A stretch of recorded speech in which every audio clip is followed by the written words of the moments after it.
ಸರಿಗಮ ಆ, ವಿಜಯ್ ಅವರು ಇನ್ನಿಲ್ಲ ಅಂತಕ್ಕಂಥದ್ದು ಕಳೆದ ಕೆಲವು ದಿನಗಳಿಂದ ಗಂಭೀರವಾಗಿತ್ತು ಅವರ ಆರೋಗ್ಯ ಸ್ಥಿತಿ. ಅವರ ಪುತ್ರ ರೋಹಿತ್ ಅವರು ಮೊನ್ನೆ ಅಷ್ಟೇ ಒಂದಿಷ್ಟು ಸ್ಪಷ್ಟನೆ ಕೊಟ್ಟಿದ್ರು, ಚೇತರಿಸ್ಕೊಳ್ಬಹುದು ಅನ್ನುವಂಥದ್ದು. ಬಟ್ ಅವರಾಗಲಿಕ್ಕೆ ಸರ್ ಆರೋಗ್ಯದಲ್ಲಿ ಯಾವ ರೀತಿ ಸಮಸ್ಯೆ ಆಯಿತು, ಎಷ್ಟೊತ್ತಿಗೆ ಅವರು ಡೆತ್ ಆದರು, ಹೇಗೆ ಅಂತಿಮ ವಿಧಿವಿಧಾನ? ಹೇಳ್ದಂಗೆ ಈ ಹ್ಯಾಡ್ ಲಂಗ್ಸ್ ಇನ್ಫೆಕ್ಷನ್, ಅದಾದಮೇಲೆ ಅದು ಕಿಡ್ನಿ ಕೂಡ ಸ್ವಲ್ಪ ಸಮಸ್ಯೆ ಆಯಿತು. ಸೊ ಎಲ್ಲ ರೀತಿಲಿ ಒಳ್ಳೆ ಟ್ರೀಟ್ಮೆಂಟ್ ಕೊಟ್ಟಿದ್ದಾರೆ ಪಾಪ ಮಣಿಪಾಲ್ ಹಾಸ್ಪಿಟ್ಲ್ ಅವರು.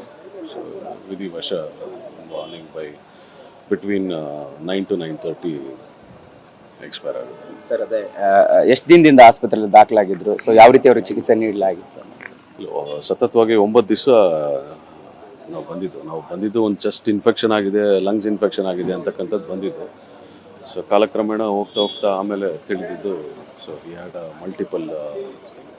ಮೊನ್ನೆ ಅಷ್ಟೇ ಚೇತರಿಸ್ಕೊಳ್ತಾರೆ ಅನ್ನೋಂತಹ ಮಾಹಿತಿ ಇತ್ತು, ಒಂದಿಷ್ಟು ಆರೋಗ್ಯದಲ್ಲಿ ಚೇತರಿಕೆ ಕಾಣ್ಬೋದು ಅನ್ನೋಂಥ ಕುತೂಹಲ ಇತ್ತು, ಬಟ್ ಸಾಧ್ಯತೆಗಳಿತ್ತು. ಬಟ್ ಇವತ್ತು ಏನು ಮಾತಾಡಿದ್ರು, ಏನೆಲ್ಲ ಹೇಳಿದ್ರು, ಹೇಗಿದ್ರು ಅನ್ನುವಂಥ ಸರ್ ಮೊನ್ನೆನೂ ಚೇತರಿಸ್ಕೊಂಡ್ರು, ಮೊನ್ನೆನೂ ತುಂಬ ಗಂಭೀರವಾಗಿ ಇತ್ತು. But it was like a very serious. ಎಲ್ಲೋ ಒಂದು ಕಡೆ ಚೇತರಿಸ್ಕೊಂಡಾಗ ನಮಗೂ ಒಂದು ಖುಷಿ ಆಯಿತು. ಶಕ್ತಿ ಮೀರಿ ಎಲ್ಲ ರೀತಿಯಲ್ಲಿ ಪ್ರಯತ್ನ ಮಾಡಿದ್ವಿ, but unfortunately V last. Sir ಈಗ ಅವರ ಅಂತಿಮ ವಿಧಿವಿಧಾನಕ್ಕೆ ಯಾವ ರೀತಿ ಸಿದ್ಧತೆಗಳಾಗ್ತಾ ಇದೆ? ಸೊ ಎಷ್ಟೊತ್ತಿಗೆ ಇಲ್ಲಿಂದ ಪಾರ್ಥಿವ ಶರೀರ ಮನೆಗೆ ಹೋಗುತ್ತೆ, ಅಲ್ಲಿ ಎಷ್ಟು ಹೊತ್ತು ಇಡ್ತೀರಾ, ಹೇಗೆ ಅನ್ನೋದು? ಸರ್ ಈಗ 1:30 ಅಷ್ಟರಲ್ಲಿ ಮನೆ ಹತ್ರ ಇರ್ತೀವಿ. ಇವತ್ತು ಮಧ್ಯಾಹ್ನ 1:30 కదా, ಇವತ್ತು 1:30 ನಾಳೆ 10 ಗಂಟೆವರೆಗೂ ಮನೆ ಹತ್ರ ಕುಟುಂಬದವ್ರಿಗೂ ಸಾರ್ವಜನಿಕರಿಗೂ ಎಲ್ಲರಿಗೂ ದರ್ಶನಕ್ಕೆ ಇದೆ. ಅದಾದಮೇಲೆ ನಾಳೆ 10:30ಗೆ ಚಾಮರಾಜಪೇಟೆ ಅಂತ ಫಿಕ್ಸ್ ಮಾಡಿದ್ದೀವಿ. ಕೊನೆಯದಾಗಿ ಏನು ಮಾತಾಡಿದ್ರಿ, ಏನು ಹೇಳಿದ್ರು?